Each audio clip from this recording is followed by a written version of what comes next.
Welcome to the No Fear podcast and the No Fear live broadcast. I'm your host, Tony Lauer. If you're into mindset training, performance psychology, personal development, you'll dig this new format. No Fear Live is a unique broadcast, and it's different from the No Fear podcast. We decided to go live because we wanted to create the opportunity to interact with people like you all over the world, where anyone can log in and ask questions, and in some cases, you may even get invited into the show. The great thing about the live broadcast is that it's much more personal for the listener. That's you. Remember, self-defense isn't always about a confrontation with someone else.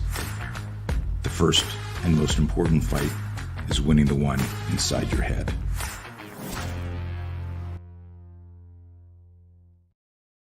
All right, we are live with an old friend of mine, not just old in years, because we're both getting pretty old, Marcus, but an old friend of mine, Marcus, the hand grenade, the Irish hand grenade Davis. How you doing, buddy? I'm great, man. How are you doing? I'm good, considering we were just talking just before we went live. At year 50, I'm 63. I can't believe I'm gonna pop up this picture because we met like 20 years ago, maybe more. Yeah. I don't remember, and I couldn't remember the you either just woke me there or I was drinking that night. No. So I was so Trist was opening, and I was their guest. So they were bringing me in, give me the table and that whole big treatment. Right. So while they were walking me in, the security, we were walking by, and you said, "Hey, it's the Irish hand grenade." I turned around and I was like, "Holy shit, Tony Blauer." And you were like, "How the fuck do you know who I am?" And right. I'm like, "How do I know who you are? I have all your Panther videos from Black Belt Magazine." And that was it. That's crazy. And we fell in love, and we've been together ever since. Yeah. You know what's funny is was the picture on the right taken, was you training for a fight, or was that taken in Boston when I came to do some work? That was us at Sityo Tong. You training me, where you brought the high gear suits down, right, and trained me and stuff in the spear system. So yeah, we did that at the Sityo Tong gym in technically Somerville, but Boston, Massachusetts. Right. Wild, man. Wild. You got a great memory. I couldn't remember the club last time I was looking at the picture because I did the newsletter, talking about something that is probably one of the reasons that we connected. And I'll just recap that for everybody. Is in 1993 when the UFC launched, I was cage side writing for 3 magazines, and I'd already been training law enforcement, military, and my system was my system, which you knew about. I didn't know you knew about it. Yeah. And I remember watching the fights, and as scary and as daunting as they were, and teeth are flying and blood is flying and shit like that, I said to my buddy Walt, I said, even though they're really fighting, it's not the same as a real fight. Someone trying to stab you, someone trying to shoot you, someone just, you're minding your own business, and it kicks off. And it was this idea that if there's preparation and consent and awareness, it can still be very dangerous, and it can still be a violent, like violence, but it's a combat sport. If there's one rule, there's a sport. And I wasn't trying to put anything down, but I remember, for years, there were so many people that just fucking hated on me because that comment because I said, the only people that I know that are really fighting, you can appreciate this because you were involved in law enforcement through corrections, and you've trained cops, and we'll get to your story in a few minutes, where you've had people, throw rocks at you, try to stab you, shoot you, like crazy shit that most people never experience. And so it was neat, meeting you, where you were, in the peaking of your MMA career. You're already a boxer, lifelong martial artist, but you understood the difference between real violence and real violence. And one last thing with my story, because I've never really talked about it online, is there were factions within the reality-based martial art, the jiu-jitsu world, the MMA world, that the whole message of my article got distilled to this one line: Blauer thinks we're not really fighting. Blauer says this isn't really fighting. And so now Right. I had this target on me, like, who's this guy Blauer, saying that we're not really fighting. I said, no, you are really fighting. It's just you're agreeing to a fight.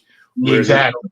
Right. And so, but anyways, I don't know if you ever saw that original article when it came out, but I remember you posting stuff after, and then I didn't realize how much of a geek you were on my system, and we started talking, and get Fire and Head. So what do you remember when or how you discovered Spear and me and all that? Well, I discovered it all because I was so even before, well, not before. I got to go back and date myself. Right.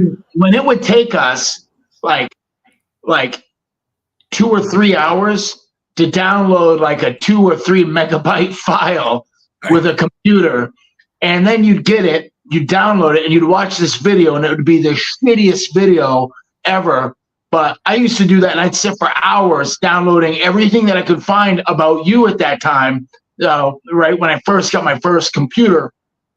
And whether it had you doing, because I knew you were a Jeet Kune Do practitioner, which was another thing that I really liked. And all the different martial arts that you had actually been in. And then that segued into, because I didn't want to, so when I started doing Jeet Kune Do, because I did that too, I did it because I saw some of the Filipino and the Indonesian like fighting with the headbutts and the elbows, and then even the stuff that was real combat stuff. And that's why I did that, is because I really didn't. I was a boxer, and I knew that was a sport. But I knew you couldn't box in a street fight. And so that's why I was looking for that component, that nasty street fighting thing. And then following through that and looking at all of that, that's how I ended up finding more on you. And as I joke about, all those Panther videos or whatever they were back then. So I was looking up all that stuff.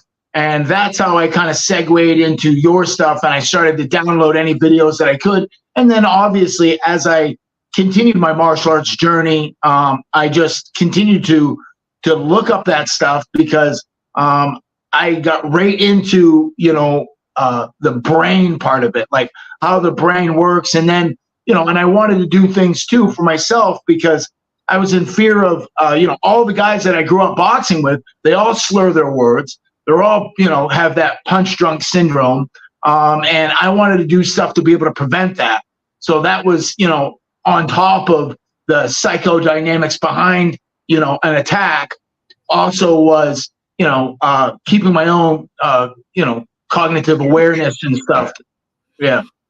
That's crazy. But I still, I remember that it was a fun moment for me and Trist to have you almost more excited than I was to see you. I was freaking out. Yeah. And what was really cool, you just remembered when we were at the going over some of the spear drills and seeing what applications there was for MMA, keeping a guy off you. And I was just always impressed with your open-mindedness with the stuff. And also I want to thank you, when a lot of shit was going on online, if you caught wind of it, you always jumped in and kind of had my back online. And that was always annoying, because so many of the people that are bullying other people online have not experienced real violence like you have. Right. And that always still, even to this day, confuses the shit out of me, where people go, well, no, Krav's the answer, jiu-jitsu's the answer, taekwondo's the answer. And these are people that what they've done is they've sparred or they've entered competitions. They haven't really been jumped by some nut in the street. Right. And, I interviewed Anthony Smith after his home invasion, and it's Right. been one of my most popular videos to date. And if anybody listening to this has not listened to that, I encourage you to. Maybe at least in the background, you can drop the link to that in here for people to digest at another time. But he said to me that was harder than any fight he's ever had in the octagon. And he's a light heavyweight. He was fighting a guy that was 160 pounds who broke into his house.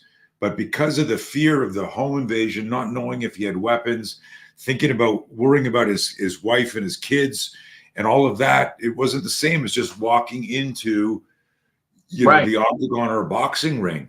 But that brings me to a couple of questions for you because I have you here. And just in terms of mindset, this is the No Fear podcast. So I want to talk to you about like some phases in your career, Marcus, from and I'll ask you specific questions to this relating to mindset and fear. But I want to start off with at what age did you get started in and separate the two, fighting versus martial arts? Like, you grew up in a pretty rough area and you were exposed to violence at a young age, but that doesn't mean you started martial arts at that time. It might have been like, no, I got my ass kicked like for 5 years. I was in a, like, what was your original introduction to violence and then martial arts? So my original real introduction to violence was, as a very young boy, I would see my father beating my mother, and he was a horrific monster. My mom ran away with my brother and I. I was age 4. My brother was age 10, and moved about 2 hours away from where he was. And then my brother because we had different fathers, same mom. So he kind of projected my father on me. So from age 4 until I was about 9, he was just viciously beating me. Like, we would, like, when I say beating me up, not like regular brothers beating up. We're talking hospital visits and stuff like that. It was pretty bad. Actually couldn't hire a female babysitter. She had to hire 2 men to keep my brother off me at one point. So it got really bad. And then my mother couldn't do it anymore, so she sent my brother to go live with his father in Alabama, and his father broke his jaw. So the Department of Human Services told my mother that she could either take him or he was going to be awarded the state. So he ended up coming back home. So my mother signed me up. So I came from a family of boxers. So I had boxing on both sides. My grandfather on my mother's side was a very successful professional boxer.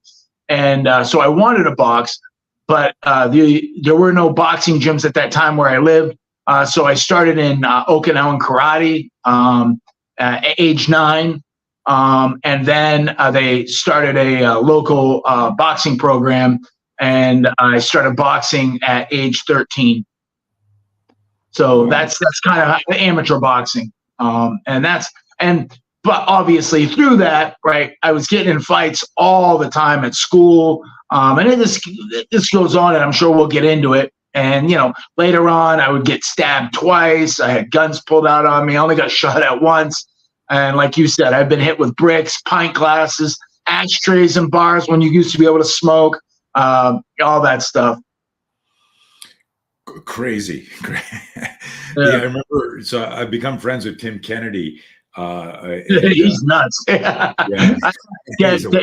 I spent time with him in Germany for a couple of weeks on a bus together. So we did 2 weeks on a bus traveling all over Germany. So I know Tim well. Yeah. So, but I remember him when he first, burst on the MMA scene. He got asked if he's afraid of any of his opponents. He said no. He says, when I go to war, I got people trying to kill me. This guy's just trying to punch me. It's fine, right? And I'm just wondering, was your psychology the same growing up with the violence you experienced, unfortunately, as a kid, but then also getting into the street fights when it came time to box or to spar? Was there a part? Did you have the self-awareness that goes like, this is kind of a joke, like compared to what was there that juxtaposition mentally? Well, yeah, as you know, I wanted to do the sports fighting. So I was a willing participant and signed up to get punched in the face. I showed up with my mouthpiece, with my cup, with my sparring gear, ready to go. Whereas before, I was not a willing participant. I did not want to engage in those fights, but I was forced to do so. So it then went from being, a victim, which I think violence needs to have a victim, in my opinion. So I went from being a victim to then, I kind of became that guy in school where, a good example, I don't want to name drop because it would pull somebody up from the past, but there was this guy in the past who was everybody thought was really tough, and he was kind of a jock, and he wanted to beat up this other kid. I'm going to call him John, and he had pushed him against the locker and kind of bounced his head off the locker, and told him that he was going to beat his ass after school. And the guy, John, was like, hey, listen, I don't want to fight. I don't want this. I don't want that. And I was standing there, and I wasn't friends with either of these guys. And I was very quiet. I was an introvert in school. I couldn't raise my hand, and I said, and I'm going to call that guy Adam. I raised my hand and said, hey, Adam. And he looked at me, and I said, I'll fight you after school. And he goes, what? And I said, I'll fight you after school. And he goes, what are you talking about? And I go, well, you want to fight John, and he doesn't want to fight you. I'll fight you. And he was like, well, what? Like acting like he was all, and he knew exactly what I was. And that was the kind of kid I was like, I did not do well with especially people that I thought were these entitled, and all this stuff, kind of bullies and these guys. I always was one that would stand up and say, hey, if you really want to fight and you're looking for somebody to fight, I'll fight you if that's right. So that's kind of how, as moving through school, I kind of moved around that way. I was never the bully. I was always the guy that kind of stayed quiet and had that reputation. Even when I was a freshman in high school, the seniors were like, they had already heard of me. You know what I mean? They were like, that kid, you just kind of want to leave him alone because, you probably could still kick his ass, but you're not going to be the same guy the next day when you wake up. So, and I had grown up that way. Like my brother would, put his thumbs in my eyes. My brother would fish hook me. My brother would pull my hair, and then I learned one of the greatest things that I could do, because my brother was so much bigger than I was, and when he would get on top of me, was bite him. Because no matter what, anytime I bit him, he reacted very primal and pushed me away. And so therefore I would get space, and I was able. I had like a motor in my ass. I could run like you couldn't believe, and I would just run away from him. Interesting. Let's pivot on. So you started boxing first.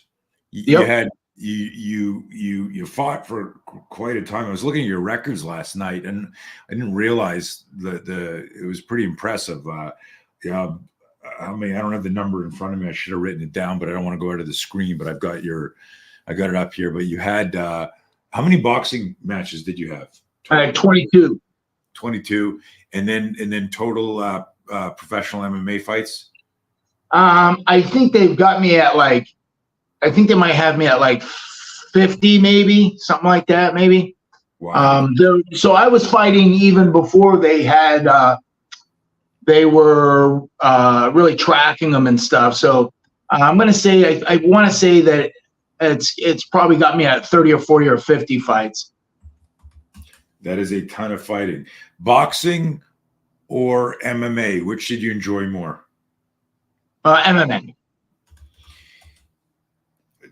Like, I know the answer to this, but a lot of people listening to this, I even talk about this, like on a recent show, I was talking, it was actually a meeting I had where there was a cop. You've been a cop for 20 years in the meeting. And I said to him, this is over in the UK, and we were talking about setting up a seminar for the general public through a colleague of his. And I said to the guy, I said, how many times do you think somebody's tried to really fucking hurt you, really like kill you in the street in your 20 years? Like where you knew you had to fight or you were going to get really, maimed, injured, killed. And he said maybe 6 times. That's a And lot. yeah, and just everyone listening, you put your hands on guys all the time. You get against the car, pat somebody down, force someone to get them in handcuffs. I'm talking about like somebody exploding and they're on you, and you're like, Yeah, holy trying shit. to get your gun, trying to like kill you. Yeah. And he said like 6 or 7 times. And a lot of people don't realize this. The average cop will never pull their gun in a gunfight, given how many cops there are and how much violence there is. And of course, Right. that number is changing quickly. But a lot of people think that just because somebody's in the cop, or just because they're in the military, or just because they're corrections, that they've got all this experience. And here's the point of it.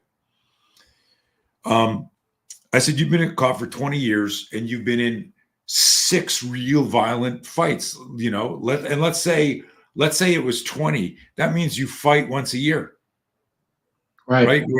Where I said the average street hoodlum that becomes a professional, bad guy who starts, picking pockets and sucker punching people at 7, 8, 9, 10, 11. I mean, how many dozens of times are they fighting a month sometimes? And just this idea when you go to grab somebody who's maybe been in like 400 street fights and you've been in 2, there's this disparity of experience and suddenness and violence that people don't even consider. I don't know what made me think about this, but just just the scope of all of your experience from the street and the kid. And it's just interesting. I guess I'm just ranting. I'm an old senile man now, just going off on some. What is Tony talking about?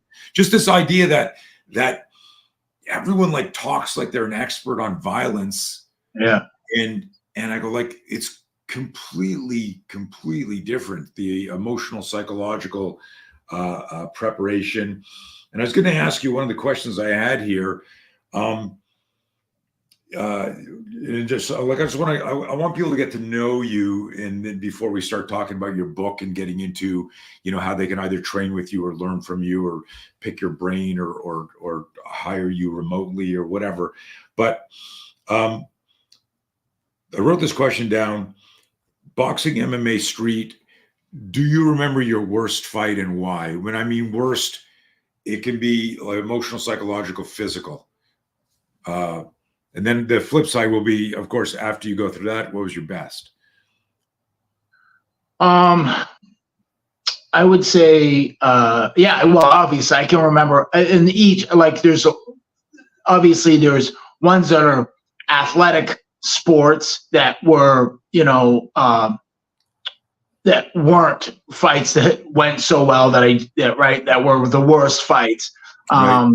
But definitely, the ones that were more like impactful to me and like changed me like deeply and emotionally and everything were the street fights. I had a home invasion.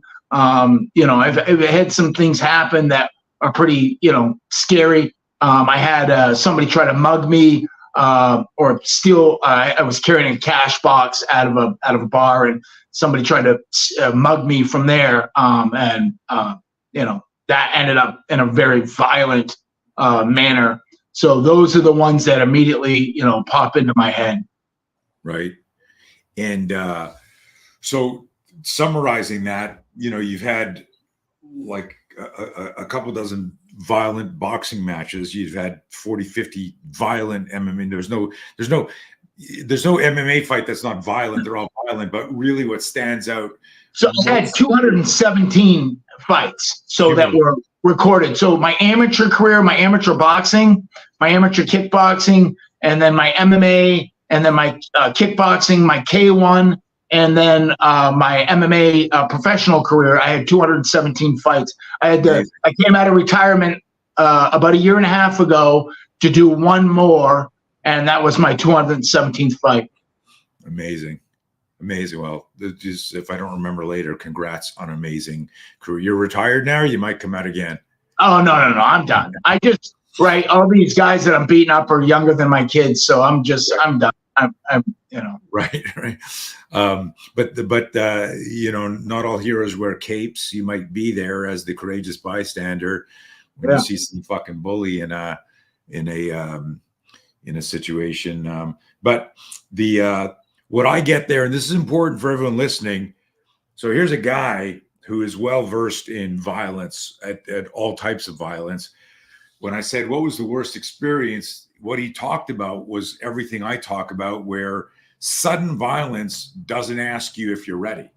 Sudden violence doesn't, and the recalibration of the brain, of your emotional, psychological self going, holy fuck, what the fuck's happening?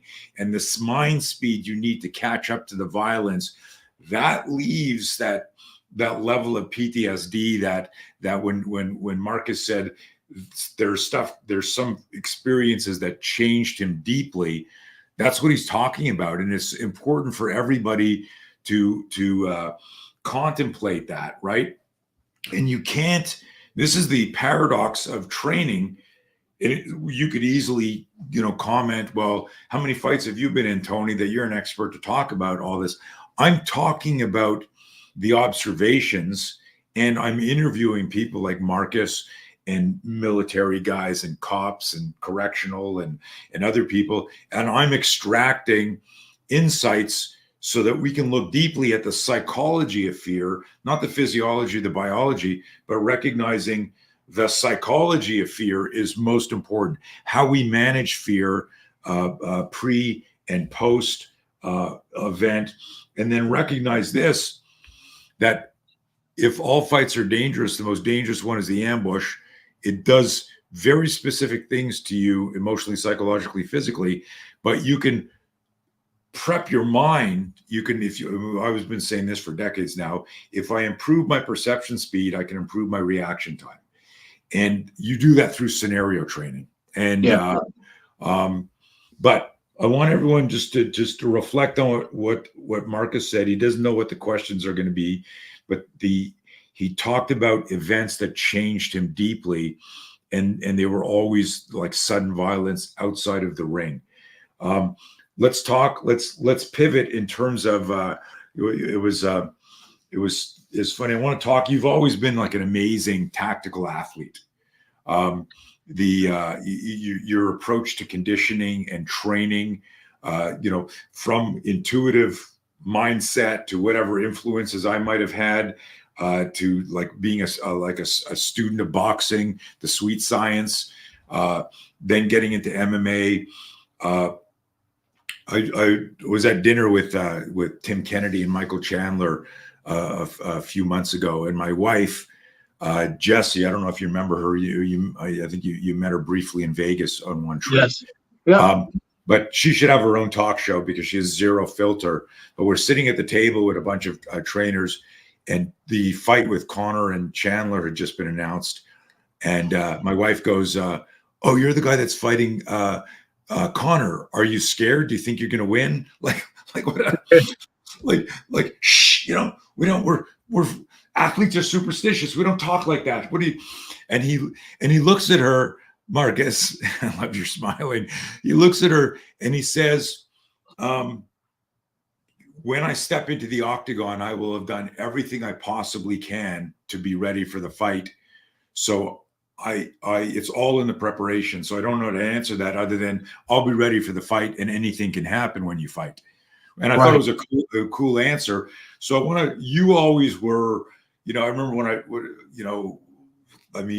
of the things that I loved when I first discovered you, and I always loved boxing. So you were one of the few MMA guys that could really turn a punch over, that really knew how to strike. And it was, at the time, I didn't know that. I mean, I could tell this guy boxes, but you could kick, you could grapple, you could box, but you were also, I like my heroes to be fucking ripped. And you were always, I don't know if you just had good genetics or worked your ass off or both.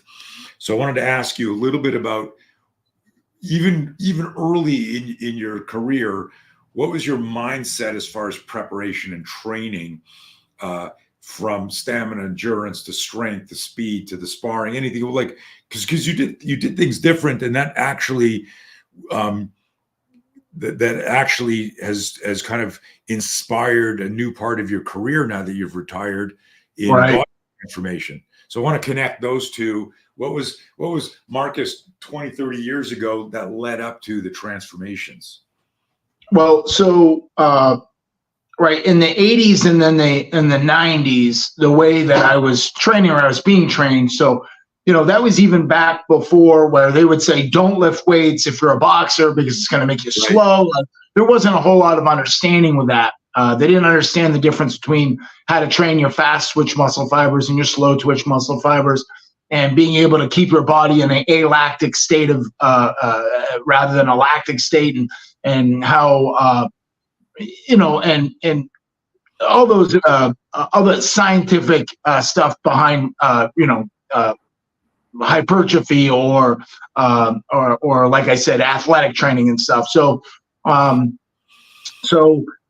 me, it was a lot of, like, as a young kid, it was a lot of like push-ups and so everything you see in a Rocky movie, right? That's what it was. Lots of running, lots of hitting the bag and all that stuff, and staying away from weights back then. And then when I got locked up in the main youth center as a kid, I just did as much as I could to be good and get what we call good SIRS. That would get me the ability to go to the gym. So what I would do is use all those things to go to the gym. I went into the youth center at about 115 pounds. And then when I got out 6 months later, like most criminals, I was much bigger and more athletic. I came out at 185 pounds. So I didn't fit in the clothes or anything that they put me in. So it looked real funny when I came out. And it looked like I was wearing, a little boy's T-shirt. But and then throughout my martial art progression, I ended up meeting a man by the name of Sung Oh Che, who became kind of like a father figure to me. And he had a PhD in biomechanics and physiology. So then he started to explain to me, how these martial arts were made, 500 years ago. They haven't been put through science, and that everything can be improved upon. That there's, the dogma of this is the technique and this is how you should do it, and it's this way because they've been doing it, this whole traditional thing. He thought that was all bullshit. He said, you can improve everything according to biomechanics, right, and understanding how the human body works. You're right. You got 650 muscles. You have 4,000 tendons. You got 900 ligaments. You got 360 joints. Right, and you have all this stuff that's made up inside of you, and then learning how these things all combine to move together through, like, right. If we're at a fighter, and I explain it like how you explained it to me too. I like to explain it that way, like a coronal or a frontal plane is what we take when we're fighting, because a lot of people think it's just because you're hiding your targets.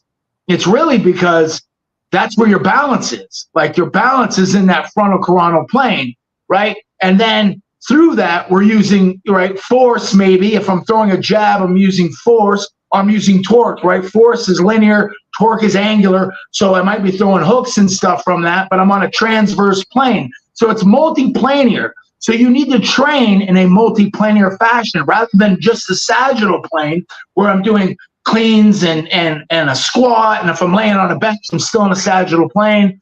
You just got to make sure you're doing things that are ipsilateral, contralateral, and all these different things when you're training. So I really paid attention to that.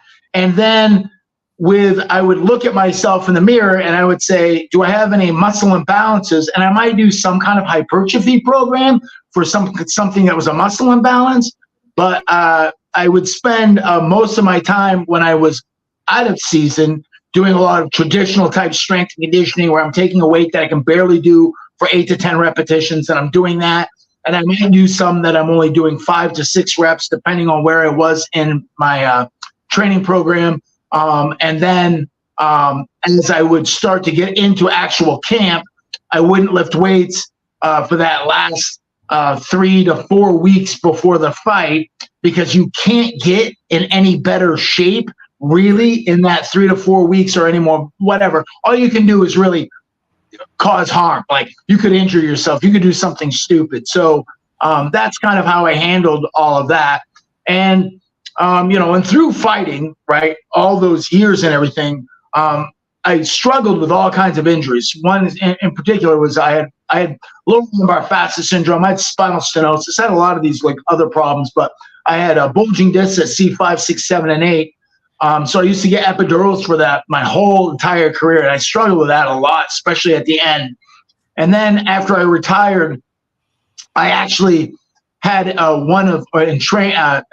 I was grappling, and one of my discs ejected out of my neck and started to cut through my spinal cord, and I didn't even know it. So I went and I got an MRI, and they like showed me, they're like, on a scale from 1 to 10, what's your pain at right now? And I said, it's like a 4.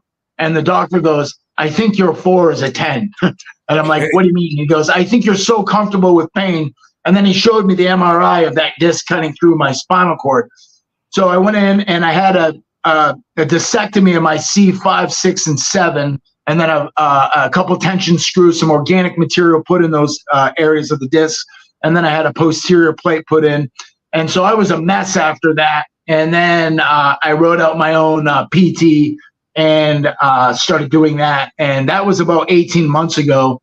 And during that, I decided to jump into a contest that would just help push me. And it was the Men's Health and Fitness Man of the Year contest. And out of, thousands of competitors, I got 4th place for a 50-year-old guy. So it wasn't too bad. Nice. Is that the, Elisa, is that this thing? What is this? No, this is just some of your clients, right? Oh, no, that's all me right there. Holy shit. Dude. Yeah, it was me in all the different weights. That's me at the top left-hand corner. Was my first MMA fight. I fought as a heavyweight, so I was 225 pounds in that picture. Wow. And then the one right next to it, that was me in Germany for the UFC. And then down in the middle to the left, that's me when I was fighting at 155 pounds, and same thing all the way to the right in the middle. Then down all the way to the left at the bottom, that's me at 225 again. In the middle at the bottom, I'm at 170. And then that one at the bottom right, that's about maybe that's about 6 or 7 months old. So that was while I was training to repair that the discectomy I had of my neck. Crazy, man. At first I looked at the bodies. I said, oh, this must be like a bunch of your clients. And then I looked at the face and I was like, holy shit. That's pretty impressive, man. I want to, I'm not going to play the whole thing here, but I want to stick this highlight reel in real quick. It's 3 minutes. I don't want to use up all that time. People can find this online. Yeah, everybody can find it here. But I want to play like a minute of it just to do we have any sound on this, Elisa? There you go.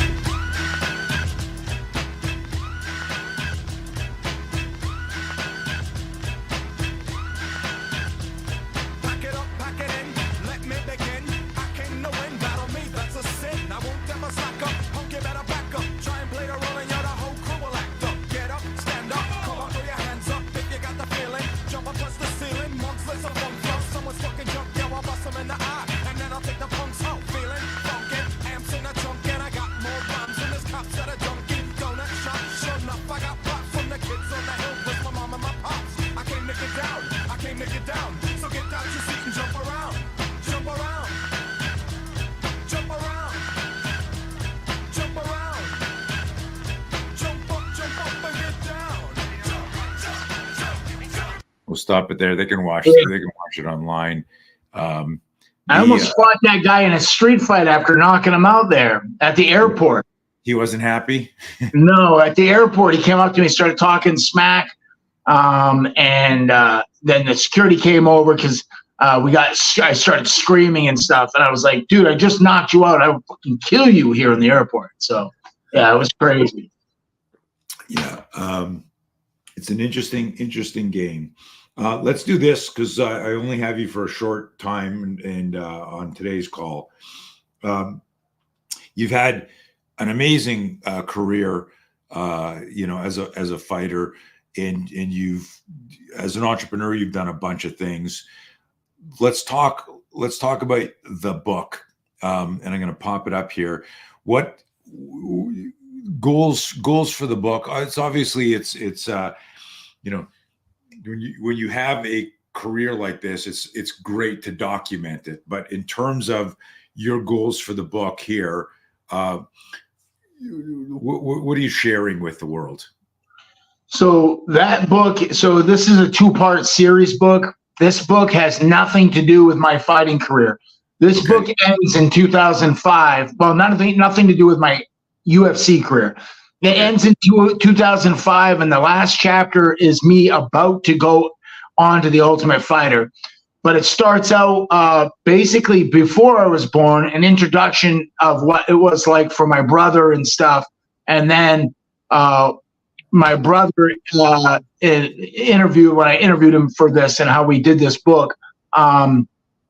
He explained what it was like and how he, always says he's responsible for me being born because my mother tried to basically run from my father at one point, and my brother talked my mother into going back into the house. And I was born a little while after, a year later. But it's just about struggles as a kid, the violence that I saw in the home, and how I tried to adjust through school, and then like I mentioned before, going to a juvenile detention facility, and then becoming a father at a very young age, and how that changed my life, and and just a lot of street fights. There's a lot of street fight stories in there, and it's just a crazy emotional ride. So I always joke around and I say my first ex-wife and my second ex-wife, my third ex-wife, but they read the book or started to read the book, and they said that they couldn't finish the first 60 pages because they were just crying the whole time. And it was because they knew me. They knew I went through hell, but I never deeply talked about it. Sure. But I do in the book. And they know too that my brother and I were writing that book kind of together at one point. And then my brother took his own life in 2020. So he just never was. He ended up. The book obviously changed after that. So and I had to rewrite and do everything differently, and I really did the book like I wrote the real writing of that book. Most of it took place in the last 2 years, and it was more like therapy for me. It was it was so different to write that and then to get done with it and feel actually not as a victim at all for all the stuff I went through as a kid, but actually kind of weird that I was grateful that I did, because it molded the man that I became. And, and I have no, it's weird that I've been able to put a lot of that stuff to peace. When some people will read that and just think, there's no way you could go through something like that and be okay. Well, you can. It's just, it's how you, is really how you deal with it. Yeah, that's crazy, man. I did not know about your brother, and sorry to hear about that. Well, I'm actually the oldest one left in my family now. So my mother's passed. All my grandparents, all my aunts and uncles have all died. I did hear, which is creepy, that I heard my father's actually still alive, which he would be 90 right now. I don't know if it's true, but I heard he was. But I'm the oldest one left in my family, and then I have my 4 children too. That, but yeah, this family has grown a lot smaller now.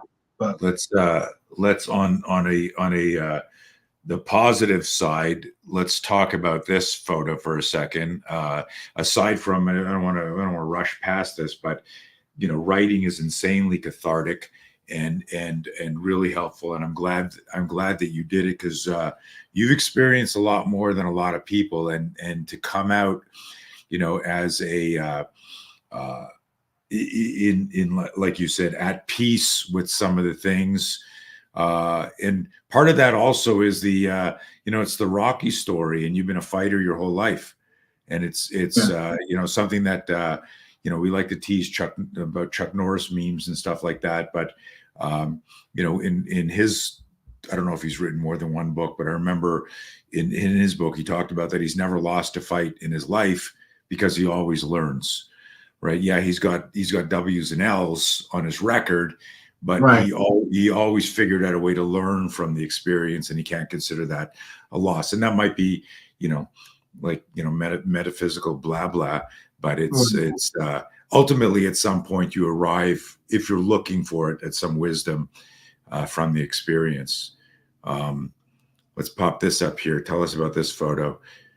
Yeah, all the way to my left, to the left on that is that's my one son that I have. His name is Duncan. Next to him is his wife, Katie. Next to her is my daughter, Emma. She is the youngest of my kids. My son's 30. Emma is 17. Next to her is Reba, which is her friend that we brought out to lunch with us. In the green shirt, that is my daughter, Alexis. She's 24. I am the Neanderthal in the black shirt. And then underneath my arm on the side holding the coffee, that is my Maddie. So Maddie is my current girlfriend and hopefully the last one I ever have. And she, what's funny is she's from Yorkshire, England. And I texted my buddies back in Ireland. And I said, you guys are gonna call me a traitor or think I'm a traitor. My girlfriend's from Yorkshire, England. Right. And they said, it's all right. We'll bleed it for information on the Saxons. Right. So I do want to say this, when I look at kids, I look in their eyes. Yeah. I look at their face, and your kids look really cool, man. You can tell that whatever you've done as a dad and whatever they've learned, there's a light and an energy in them. And so good job on that, because it is the world's crazy now, but just, going through all of that stuff can impact our kids in ways we don't know. Yeah. Yeah. 100%. I protected them. So they don't even know, when my son, my 30-year-old son, when he started hearing some of these stories that were in the book, he was just blown away. He was so I protected them from all this. I never let them meet my father. I never let them be around that violence. And all of them, are all, my 24-year-old just graduated college with her degree, and she's actually working in a job already with her degree. My son is the DM for what's called Code Ninjas he writes code and does things. He creates video games and does stuff like that. Then my daughter, my oldest daughter, who's not in the picture, she lives in New Hampshire, and she's 33, and she's married and is living a dream up there. She's got an incredible job. So Nice. I've always said the only reason why I'm put on this earth is to make better people than I am. And I succeeded at that. So I will leave this earth a success because they are much better versions of myself. Yeah. It's a deep thing. Make me think of my role as a parent. And that's what our role is, even as a coach, as a mentor, as your student, even if they've got one class with you. Are they safer? Are they better? Are they smarter?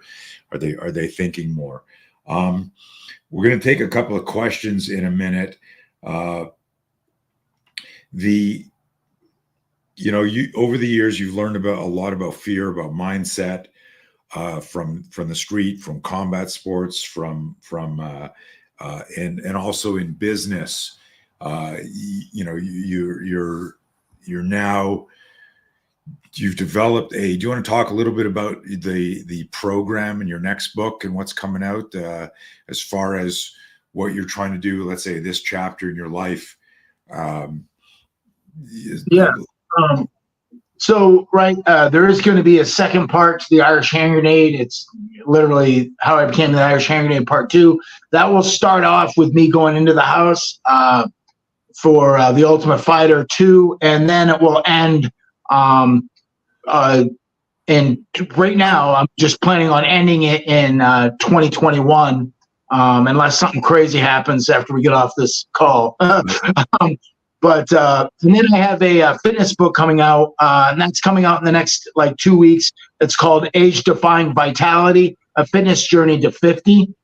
And in that, I kind of, it's like a cheat sheet and everything. I break down supplementation that actually has clinical data that supports its what it says it does. And I talk about, the importance of sleep, and, we grow in rest. We don't grow in work. And that, it's important to hit that once we get over the age of 25, our body starts regulating our hormones and our serotonins and stuff like that. So it's going to happen in your first REM sleep cycle. So how important REM sleep is, but your N3 sleep, which is your deep sleep, that is your healing sleep. So that's the stage that, your body's all anti-inflammatories and all that stuff, your growth hormone, the IGF-1, all that stuff is going to be pumping into your body.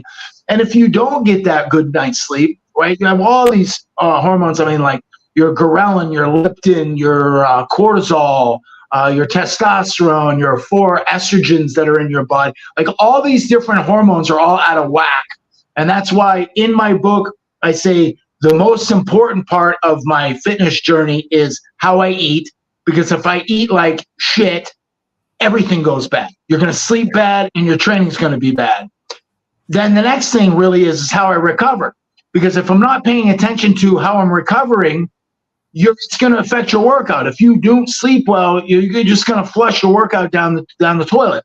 So you get your diet, your nutrition in order, you get your recovery in order, and then your fitness program just needs to reflect your goals. So right. You wouldn't do a hypertrophy program if you want to be athletic, right? And I wouldn't do a traditional strength and conditioning program. There may be components of that, but that wouldn't be my typical program that I would do if I was a tennis player. So, right. So it needs to tailor make that program. And I kind of explain that. And I put a lot of, I'm so removed from culture right now. It drives my kids crazy that they'll say somebody's name and I'll be like, is that one of your friends? And they're like, oh my God, that's, some singer or something. I don't know. I don't listen to the radio. I don't watch TV. I literally pay a website to be able to read clinical data. I spend all my time. I just love science. I just love all that stuff. And if I'm not doing that, I'm spending time, trying to create more memories with my girlfriend, with my family, with, you know what I mean? That's it. That's what's most important to me. I love that. I love that, man. Okay, let's wind this up because I know we got a very tight 60 minutes. I got Eric. Well, my client just canceled, so we're good. So we're in no hurry right now. Okay. I just got a message that said they're not showing up for their session. So okay. So this one, Eric asked, what's the name of the book? I'll just pop that up again for people. Where can they get this? Is this available through you, or is it? No, it's on Amazon. So Amazon's carrying it. They have both a Amazon download. There's a soft cover and a hard cover. But yeah, How I Became the Irish Hand Grenade. And there should be no other book called that. So it's an easy find. Here's an interesting question from David. I'll pop it up here and let you read it. I'll read it for people who are listening to the audio. David asks, and this is just the first part of it. It was, I guess, in comment to me talking about people talking about violence who've never experienced it. And David writes, the doctor doesn't have to have the disease, condition, or illness to be able to find the cure. I love that. We need more analytical minds like Coach Blauer and Marcus Davis in the self-defense martial arts world. And here's the question for Marcus. If you had 5 minutes to teach one lesson from martial arts that you've used in life, what would that be? Right, is right. The number one thing I would say that before I was trained, what helped me and made me like live, right, in these moments that I thought potentially I could be killed, was the reason to live. So and it has to be bigger than yourself. So with me, like if you're a parent or something like that, it's your children, right? So if you think about it like this, if you die or if something happens to you really bad, or if you get hurt and you can't work and you're not there, or whatever the motivation is, who's going to be there for your kids, right? Who's going to be responsible for their livelihood and their upbringing and whatnot? So that alone would easily puts the drive into me to survive and potentially take the person who's the attacker's life. I always say I will always be riding in the cop car, and they will always be riding in the ambulance. That's the way it's going to go. Huh, that's a good one. Probably not something you were taught from Mr. Miyagi. In lesson one. David, that's an interesting question. First of all, I don't think there's like a the 5 minute lesson from martial arts. At the end of the day, for me is a lifelong, and I'll just step in here and see if we can get a little banter going on this. The old expression of it's almost that Shakespearean "to thine own self be true" or whatever it is, but I think the line, I don't know if it was Funakoshi or Kano or whatever, said that, after thousands and thousands of reps, one's true self emerges. And I think a lot of people misunderstand that as being fixating on a particular style, but it's the martial journey leads you to where, like Marcus didn't sign up for. You said it very interestingly before, where you were a willing participant in the fights you signed up for, but not in any of the other fights, and that was a right. Very interesting observation.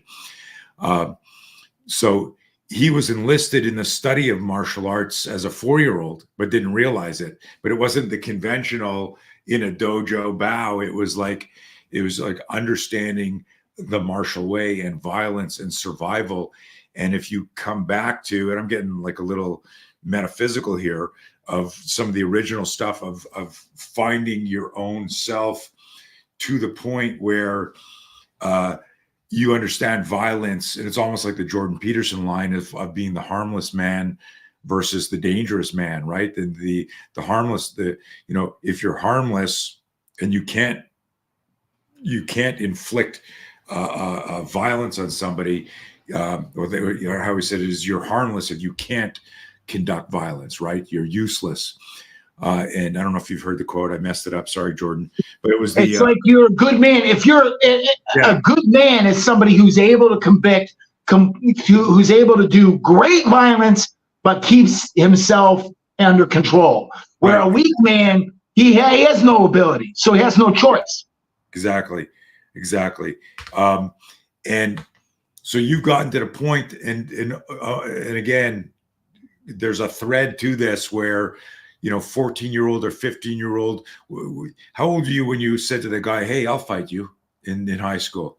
I was 14 or 15. Yeah. So, like at 14 years old, you were already that guy. You understand what I mean? It's like you're going, look, I'm not harmless. I'm pretty fucking dangerous, but I have it under control. Because otherwise, you would have just sucker punched the guy like a psycho, right? Yeah. You went, dude. You know, I can't explain what you're doing, but I don't fucking like it. So why don't you leave him alone, and you know, and let's you and I go. And he didn't want any piece of that. That was fascinating. That bully mindset. So, you know, that's that joke. Not all heroes wear capes. But at 14 years old, you were already on that martial journey, developing and cultivating self-awareness, where you went, I'm a protector. I don't enjoy the violence of violence, but I've come to understand how to use it as a tool. Right. And you've used that to feed your family and become a dad and become a businessman. And it's interesting, David. I know that was probably not it was way longer than 5 minutes, but it turned into an interesting discussion. And then David popped this up here, a famous quote: "Better be a warrior in a garden than a gardener in a war." This is true. Marcus, is there anything that we're going to get off and you go, fuck, I wish we talked about this, or you asked me about that? Is there something that you just want to share with the world or get out there? I think while you're crystallizing that answer, you said something that really resonated with me at the beginning of the answer, where what kept you going in the most violent encounters was like, I can't lose because I've got a higher purpose. I've got somebody else who needs me. And this is very consistent and almost directly in line with our Be Your Own Bodyguard principle from our training, where we ask people who aren't experienced with violence, what could it cost you if you didn't fight back? And we have them make a very emotional list of, is it their kids? Is it their pets? Is it their mother? Is it their something that if this attack were happening to the most important person, place, or thing in their life, that they would move in like executive protection? Because a lot of people, it's an interesting psychology. A lot of people, when it's happening straight at you, get deer in the headlights. When it's happening to you, you're like, fuck, how do I get out of here? But if you're walking by and there was somebody kicking the shit out of your dog, or you're grabbing your kid or your mother, you'd be like, you don't even think about the fear. You're like, what the fuck? There's this indignation, and you're moving right towards the problem. Even if you don't know what you're doing, you're like, hey, and you're already moving towards it. So this became our Be Your Own Bodyguard metaphor, but it resonates exactly with what you said. Yeah. The difference between like how I responded when I was a child, and I just wanted to, when you're a kid, you just want to be loved and you just want to, have joy. But being a fearful child and then coming out of that, and then I grew up with had a real disdain for male authority. So all my female teachers loved me and all my male teachers hated me, because if a man told me to do anything, I said, fucking make me. If you can make it, I'll do it. But that's just kind of how I was when I was real young. And I grew out of that. But, I think that being put in all those situations and stuff and everything that I went through, there's a story in my book where I open up the door. I'm carrying a cash box. And I open up the door to go out onto the cobblestones of the street, because I just closed this nightclub, and it's like 3:30 in the morning. And as I turn around and I go to close the door, I have these keys around my neck, and I'm holding the cash box. I'm trying to close the door. I go like this to close the door and get these keys, and there's somebody hiding behind the door, and he reaches out to grab me. And as he reaches out to grab me, I just drop the cash box, and I just reacted and threw a swipe, a hook, caught the guy on the chin, and he went down the stairs, but he had a hold of the rope that was around my neck that was holding the keys, and I went down the stairs with him. And then when we hit the ground,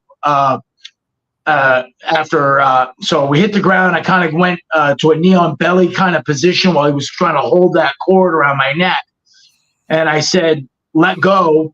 And as he said, fuck you. And as his mouth was opening, I just dropped that punch down and literally snapped his jaw, literally snapped that jaw in half because his head was stuck on the cobblestones.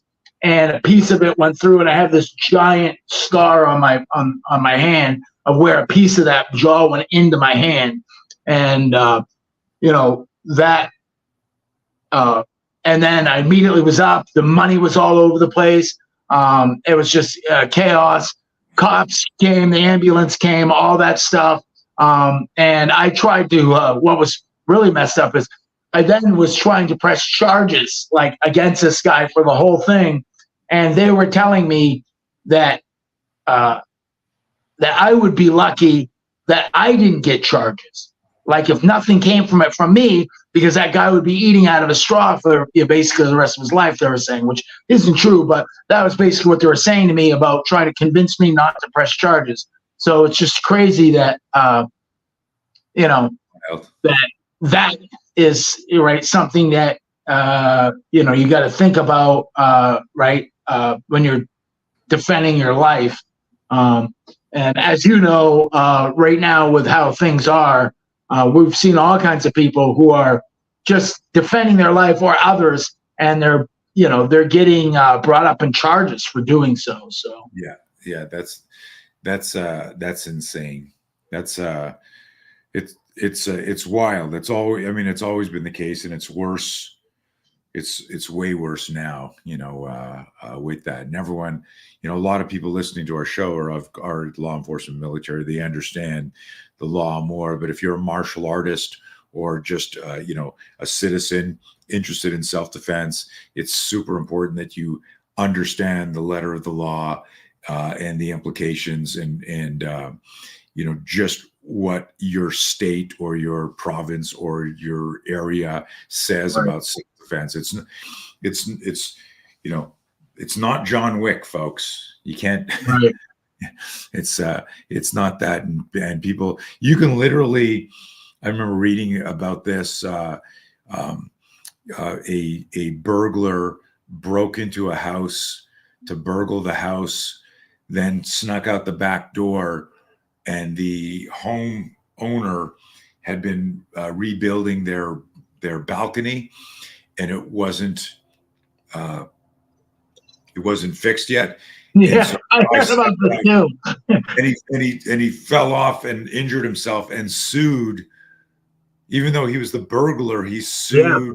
Yeah. He sued because there was no balcony there, and he fell down and broke his leg or some shit like that, and was able to sue the homeowner. Yeah, I was like, "Are you fucking kidding me?" So the law and the way it works is very different than justice and the law, are two different things. In terms of that. Completely. Yeah. They're not the same thing. What else? So I went down a little rabbit hole. We talked about something else. Is there something that we're going to get off here and you're going to go, fuck, I wish we talked about this as far as story, message? You're 50 years old now. You've retired from fighting. You're a businessman and a coach. Is the training going to be online or just through the book, or if someone train with you, can they do that? Are you doing anything? Yeah, somebody, they can get a hold of me. It's just my full name. It's MarcusPaulDavis.com. So MarcusPaulDavis.com. You can go to there and you can reach out to me and you get in touch with me, and you can schedule both virtual consultations and in-person training, or seminars and stuff like that. Like I just did a seminar at Apex Martial Arts. I did one at United Martial Arts, all that last month. I did 2 of them. So I still bring that kind of stuff too. But the real thing, I would say, that I think the one thing that people need to understand that you've been preaching forever is the most important thing about that initial engagement, whether like when you're going to be attacked, is that that split second before the attack happens. So if you got your hands in your pocket, or if you're if you're not in process at all, the chances of coming out of that are very, very, very slim. But if you have that intuitive radar, and you can get, whether it's your hands are in some sort of like interviewing stance or whatever, that thing that like what law enforcement calls, that at least you have a chance. But if you don't, and like how you have your hand on your chin, that's when I meet people for the first time and I don't know them and we talk, I hold my hand like this and I talk to them, and I do a lot of hand gesticulations when I'm talking, and I talk with my hands and stuff like that, because I know it sounds crazy, but why wouldn't somebody look at me and go, hey, isn't that the Irish hand grenade? And he's old now, and I bet I can knock him out with one shot. I don't know this, right? And I know it sounds like a horrific way to live your life, but I'm just, cognizant about that stuff because it exists, right? Right. And it's unfortunate. And not to mention, you've had decades of violence because you just are Marcus Davis, right? Like starting at it's just part of the conditioning. Yeah, in our system, we talk about the fastest thing you can do is a non-conscious movement called the startle flinch, where the hands come up and they try to protect your head. And so there's tons of neuroscience and neurobiology to explain this. But to Marcus's point, we teach a baseline of 4 nonviolent postures that are built around the Trojan horse metaphor of the bad guy doesn't see you in a fighting stance. So if they are going to sucker punch you or move on you, how can you prime your nervous system so that your fastest response to sudden danger, like a biological airbag, deploys to protect yourself? So we have an arms crossed, a half negotiator, a full negotiator, hands on hips, but it depends on, each one is relative to the distance and the type of conversation you're having. But understanding that startle flinch of pushing away danger, if I retract this, it becomes that hand on the chin, or half negotiator, or full negotiator. And so we've tied that, Marcus, to the cross extensor response, which is part of your survival system and what the body wants to do. And then, we've tracked that back to the 3 classic stimuli that trigger flinches: auditory, visual, and tactile. So if you're in a situation where your nervous system goes like, this is a fucking shitty area, or I got a weird vibe from this person, instead of keeping your hands in your pocket going, hey, what's going on here? You would immediately adopt some sort of position where fast twitch muscle fibers are moving around. Your hands are closer to your head, but you're not in some sort of fighting position, because obviously you're betraying the element of surprise. So it's neat, guys. Those of you new to the show might want to re-listen to that. Those of you who've been following me for a long time know, like, that's just part of our, D2 diffuse, detect and avoid, diffuse and de-escalate phase of the whole training. So doesn't surprise me that Marcus, who's had way more street experience than most 100 of us listening to this, shares the same sort of insights, that you want to keep your hands moving, fast twitch muscle fiber moving. You want your hands closer to the head. You get a shot in the neck or the head, you get stunned, you're kind of fucked for a minute. But like one of the I want to put out the one of the things that you said to me many years ago, that just encompasses everything like so well with this, is that in martial arts, right, they'll say, okay, this is how you get out of this choke. This is how you get out of this like wrist grab. This is how you get out of this person grabbing your shirt. He's got your shirt like, or he's got your pin and stuff. And when you said, my question is, how the fuck did he get there? Right. Like, how did it escalate to this point already? The violence has already happened. Right. We haven't even had an opportunity to de-escalate this whole thing, right? Well, there had to have been like, people just don't walk up to you and grab you. Like something had to have happened in this scenario. And what were the things that led up to this? So reverse engineering this whole thing.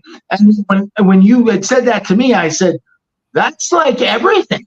Right. That was like the biggest problem that I had when I was training in martial arts, is that shit never happened. Like when I was in fights, that never happened. Every fight that I ever got into, maybe not every single one, but I had lots of those ones where the guy would just come up to me and say, ask me if I was who I was. And then before I knew it, I was in a street fight, right? So it wasn't like, it didn't happen where nobody came up to me and grabbed my wrist and said something to me or whatever, right? Or and maybe in high school, somebody might have grabbed my shirt and said something to me, but like everything else that I had these other things happen, I was just either jumped on and attacked and just like, holy shit, I'm in it, or there was a conversation that escalated. Yeah, no, 100%. And that it's funny that you remember that, but that's the basis of so much that inspired so many drills. Where I'd ask, well, what happened before? What happened before? What happened before we had to do this counter? Because that's how our whole timeline of violence concept developed, where the 3Ds, detect, diffuse, defend, where most people who practice self-defense or martial arts are only looking at the physical. And like you said, Marcus, the fight's already happened. And so the counter only works if we have another maxim, it's a fun one. If you're scared shitless, unconscious, or dead, you're not doing your next move. And so this idea of going, yeah, I know the counter to that. I know the counter to that. I know the counter to that. I go, that's great. But what happened before, because that ties back to if I improve my perception speed, I also improve my reaction time. And there are scenarios where, you and I could be walking and I know a little bit of violence and you know a lot. And we both look at each other and go, let's get the fuck out of here. And we run. We just like, and a lot of people, a lot of guys don't realize this, and gals, but mostly guys, because we got bigger egos, is it takes courage to know when to run. And that might be a weird way to say it, but I say it on purpose because I want it to be provocative and make you have a realization that the fighting part, as challenging as that can be in some cases, is the easier part. It's the navigating real world violence that's the challenge. Once it comes down to, like, when you walked out of the store with the keys on your chain and you got the box here, the sudden grab, that's the part where you're like, fuck, right? Where you got to figure shit out. Yeah. When it was time to drop the guy, you knew exactly what we were going on, the neural patterns for a fucking short hook, in a ground and pound situation. That was easy. But if I say to most people, hey, run some counter surveillance on your current routine, they'd be like, what are you talking about? And I go, use 21 words, use 21 words here that make sense, that will facilitate moral, ethical, legal de-escalation. They're like, what are you talking about? But if I say, hey, headbutt me and then knee me in the balls, they'll go like this. Like, people can figure out the physical stuff right away. Right. But if you're trying to avoid violence and you recognize we live in the most pussified, litigious, woke, defund the police, cancel culture world, you need to realize that you can't be gratuitous or just willy-nilly about violence anymore. You really need to be very careful of when you're going to deploy stuff, because we're living in strange fucking times. Yeah, 100%, man. It's nuts out there. Yeah. Anyways, we've shared some stuff that we can't talk about here because we'll both get canceled. Yeah. Just crazy stuff here, but because we know Big Brother's listening to all the words and has algorithms checking words and all that. Okay, if we got no more questions from the group, we'll wrap this up. Let's pop Marcus's website up there again, please, Elisa. Guys, go check out what Marcus is doing. If you are your seminars on fitness, condition, fighting, mindset, everything, or it's I tailor make it to whatever you want. So right, if like the last one I did was a blending of different striking martial arts. It was at a kickboxing school and how to, and I put in, without saying, without going, okay, I'm gonna show you how to do a gum sow from here to an elbow or whatever, right? Without using all that lingo, I just show them some stuff and everything, and then, right? Like you had mentioned, I've trained 8 of the police departments here, and I was the trainer for what's called the NCTOA, which is the North Carolina Tactical Officers Association. It's all the SWAT teams, so I trained them from 2017 until 2020 until COVID hit. So because I didn't want to get the jab, I couldn't do it anymore, but that's all right. Yeah. You said, hey, I this is the only jab that I don't want to talk about. So guys, check out Marcus. A couple of things before we sign off. Anything else you want to mention? Or I think we covered a lot of shit. No, a lot of stuff. Okay, buddy. Guys, if you're new to this, remember our little book here, our ebook on making friends with fear. I'll leave this up for 1 second. Scan that barcode, and 4 times a year we run this program. It's a 90-day online program. It's live with me. So if you have any questions about that, hit that up. And hit me up. We'll get you some more information. But again, we've got that. And Elisa, we should have a barcode on that takes them to the info. I want to thank Marcus for sharing his time with us today. Go check out his stuff. If you want to read some crazy shit and how people can get out the other side and still be fucking normal and a functioning member of society, doing good things, raising good kids, teaching people to be the best version of themselves, get his book. I'll pop it up here again, How I Became the Irish Hand Grenade, and check it out on Amazon. Marcus, hang out a little bit backstage when we close the show, and we'll talk for a minute. Thank you for your time, buddy. Thank you for all of the entertainment, the exciting fights, and for fighting your demons through this and coming out with a real positive message to share with us. I appreciate you, and I'll never forget that night we had in Trist. Yeah, man, it was awesome. That was crazy. Okay, guys, share the podcast with your friends that'll think might benefit from this, and we'll see you on the next No Fear Live.